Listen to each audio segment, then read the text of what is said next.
पितृपक्षात पक्ष पंधरवड्यात दररोज 15 दिवस आपल्या पितरांच्या तसेच पूर्वजांच्या आत्म्याच्या शांतीसाठी, त्यांच्या ऋणातून मुक्त होण्यासाठी, पितृदोषापासून मुक्ती मिळण्यासाठी सकाळ संध्याकाळ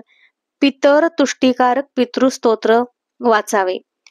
त्याचप्रमाणे 12ही महिने पितृदोषापासून मुक्ती मिळण्यासाठी रोजच वेळेनुसार पितृस्तोत्र वाचू शकता.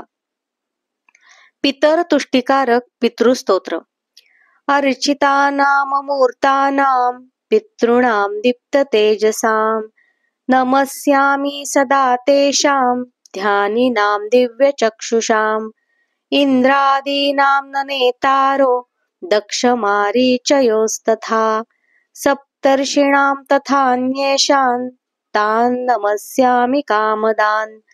मन्वादीनां मुनीन्द्राणां सूर्यचन्द्रमसोस्तथा तान् नमस्याम्यहं सर्वान् पितृनप्सु दधावपि नक्षत्राणां ग्रहाणां च वायवग्नोर्नभस्तथा द्यावा पृथिव्योश्च तथा नमस्यामि कृताञ्जलि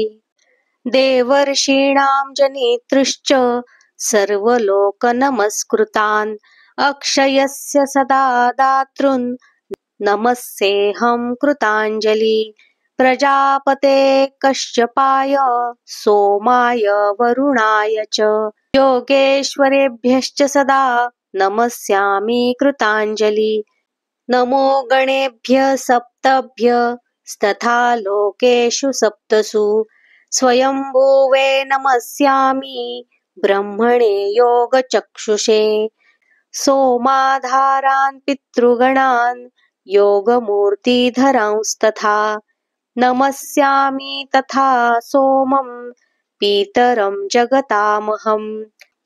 अग्निरूपांस्तथैवेन्यान् नमस्यामि पितॄनहम् अग्निशोममयं विश्वं यत् एतद्दशेषतः ये तु तेजसि ये चैते सोमसूर्याग्निमूर्तयः जगत्स्वरूपिणश्चैव तथा ब्रह्मस्वरूपिणः तेभ्योऽखिलेभ्यो योगिभ्यः पितृभ्यो यतमानसः नमो नमो नमस्ते मे प्रसीदन्तु स्वधाभुजः।